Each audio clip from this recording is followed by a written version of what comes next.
अस्सलाम वालेकुम वरहमतुल्लाह। तो आज एक नया मुर्गा मार्केट में आया है जो कि बांग रहा है। सुबह सुबह एक मुर्गे बांगते हैं और ये मुर्गे सोशल मीडिया के सो कॉल्ड न्यूज चैनल्स में आकर के बांगते हैं और फिर उसको वायरल करते हैं इस्लामोफोब। उसमें से एक नया अभी नाम है ईमान वाला काफिर। अब इसका नाम क्या रखा जाए? ईमान वाला काफिर नाम है, ये इसी तरीके से हुआ जैसे मर्दाना वाला जनाना या खुचड़ा वाला फकीर। अब इसका नाम क्या रखा जाए वो आप लोग कमेंट करके हमको बताइए, वो ज्यादा अच्छा रहेगा, है कि नहीं? हिदायत वाला ये गाफिल है या क्या है? इसने ओ न्यूज पे और एक और चैनल है A to Z न्यूज, उस पे इंटरव्यू दिया है। उसमें ये खुद बोलता है कि आकर के ये बोलता है कि अगर मैं कुछ भी बात अपनी तरफ से बोल रहा हूँ जो लिखा हुआ नहीं है तो मुझे जलील कर दे। वो जो लिखा हुआ है उन्हीं पर बात होगी ना। अपनी तरफ से तो हम कुछ कह नहीं रहे हैं। अपनी तरफ से अगर हम कुछ कह रहे हो तो आप हमें बुलाइए, सबके सामने जलील कीजिए। तो चलिए जलील करते हैं इसको। और इसने खुद क्योंकि डिमांड किया है तो इसको जलील करते हैं और इसकी औकात इसको दिखाते हैं। सबसे पहला इसके जब पूछते हैं कि चलिए एक्स मुस्लिम्स कैसे, एक्स मुस्लिम आप बने कैसे, ये पूछने से तो ये वजू में कितने रिकात बनाते वो बताने लगेंगे।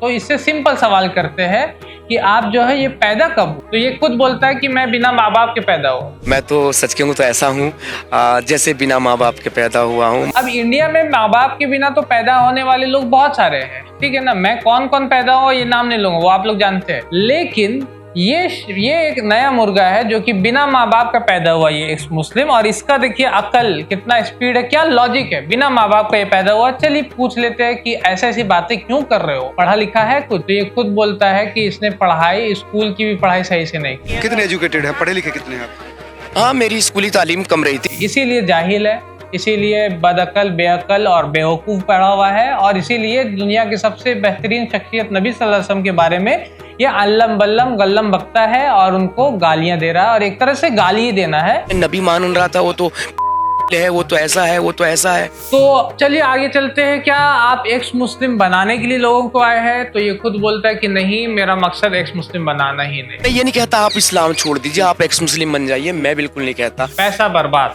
पैसा बर्बाद। तो एक्स मुस्लिम भी अब ये नहीं बना रहा है। तो करना क्या है भाई साहब, करने क्या चाहते हो? पूरा इंटरव्यू देखिएगा, उसमें पॉइंट्स क्या है। पॉइंट्स यही है, पहला पॉइंट इसका यही है कि इस्लाम में सवाल करना मना है। सवाल करना मना है? मना क्या, सवाल करते ही आप ईमान से बाहर निकल जाएंगे। कौन सा इस्लाम पढ़ के आ गया है, कहाँ से इस्लाम पढ़ के आ गया? कुरान में साफ साफ लिखा हुआ फसलु अहल ज़िक्र, सूरह अंबिया की आयत नंबर 7 है, सूरह नहल की है आयत है कि उनसे पूछो, सवाल करो। कुरान का पैटर्न इसी तरीके से क़ाला, अल्लाह ताला फरमाते हैं वक़ालू, वो कहते हैं, तुम उनको जवाब दो। क्वेश्चन एंड आंसर का पैटर्न है पूरा कुरान। याक़िलून, ताक़िलून, ये सब वर्ड है अकल रखने वाला। तदब्बुर करना, तफक्कुर करना, जमीन और आसमान के बारे में, ये सब कौन सा कहाँ पढ़ के आ रहे हो भाई? और इस्लाम में अकल का दखल नहीं। अक्ल भी हराम है, तभी तो कहते हैं कि दीन में अक्ल का दखल नहीं। पता नहीं इनका अक्ल कहाँ है कि बिना माँ बाप का ये पैदा हो रहा है। ये बहुत बड़ा अक्ल वाला बात कर रहा है कि नहीं? और ये अक्ल है इनकी। हैप्पी होली बोलने से क्या होता है?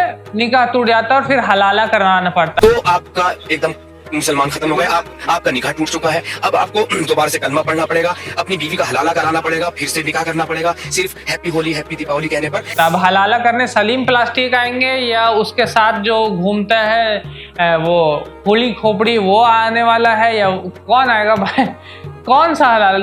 हैप्पी होली बोलने से निकाह टूट जाता है। ये नॉलेज है इस्लाम का और ये आर्ग्यूमेंट है इस्लाम के खिलाफ। इतना बड़ा आर्ग्यूमेंट कि डिबेट में तो हम लोग हार जाएंगे भाई। इन लोग से डिबेट करेंगे तो हम लोग हार जाएंगे, है कि नहीं? कमेंट कर दीजिए, इस्लामोफोब आके कमेंट करो कि एक बार डिबेट कर लेना। ये भी चाहिए मुझे कमेंट में। फिर एक चैनल ओ न्यूज में इसको एक सो कॉल टोपी दाढ़ी लगा हुआ है, उससे डिबेट करने के लिए बोला जाता है। वो खुद बोलता मैं मौलाना नहीं हूँ, मुझे अरबी नहीं आती, ये सब खुद बोल रहा। चाचा तो मैं मौलाना नहीं हूँ, दिमाग से निकाल दे।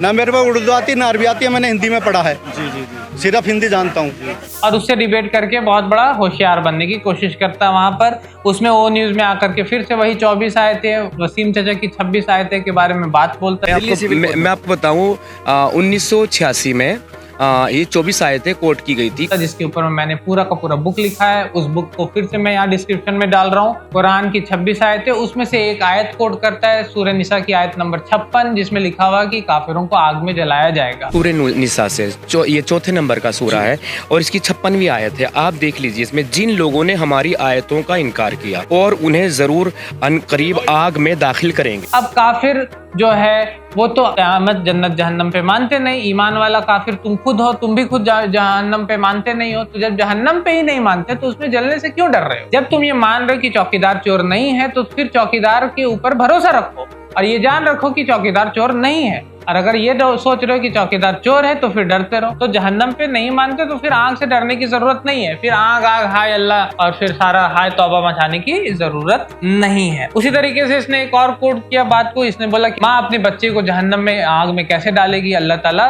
अगर रहम करने वाले तो अपने बच्चे को मतलब अपने मखलूक को जहन्नम में कैसे डाल रहे हैं। बच्चा कितनी भी गलती करे ना, माँ उसको सजाए के तौर पर दोज़ख की आग में अजाब जैसा आप नाजिल कुरान में भी लिखा गया वो सब नहीं करेगी। अल्लाह ताला माँ जो है वो नाइंसाफी कर सकती है। माँ जो है वो इस दुनिया के बारे में सोचती है। माँ के सामने में जो पिक्चर है वो सिर्फ इस दुनिया का है। माँ नाइंसाफी कर सकती है लेकिन अल्लाह ताला नाइंसाफी नहीं करते। इसलिए अगर कोई बंदा सही रास्ते पे चलेगा तो उसको इनाम देंगे, कोई बंदा गलत रास्ते पे चलेगा, रेप करेगा, जुल्म ज्यादती करेगा, शिर्क करेगा, ये सारी चीजें करेगा तो अल्लाह ताला उसको सजा देंगे उसी हिसाब से। और फाइनली ये बोलता है कि कुरान में जो सूरह अनफाल की आयत नंबर 89 है उसमें लिखा हुआ है कि वक़ातिलूहुम हत्ता ला तकून फितना, कि लड़ो उनसे जब तक कि फितना फसाद ना रहे। और फसाद का मतलब नॉन मुस्लिम। पूरे निसा 39 आयत 39 इन्होंने कहा कि जो वो तुम्हारे लिए लागू नहीं है क्योंकि तुम नहीं मानते। इन्होंने कहा ना, और उनसे लड़ो यहाँ तक कि कोई फसाद बाकी ना रहे। आप फसाद हैं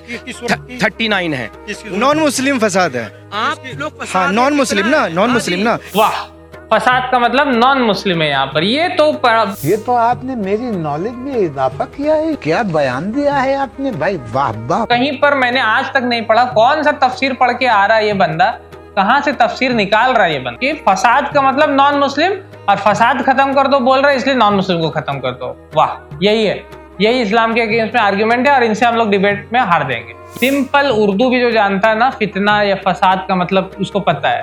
अब ये तुम किसी अल्लम बल्लम किसी को नहीं पता, उसको तुम जाकर के बोल दोगे कि फसाद का मतलब होता नॉन मुस्लिम तो वो समझ लेगा, ठीक है ना। और नॉन मुस्लिम को पॉटी कहा गया, वही फिर से पॉटी का आर्ग्यूमेंट जो कि कुरान में नहीं है कहीं पर भी ऐसा लिखा हुआ।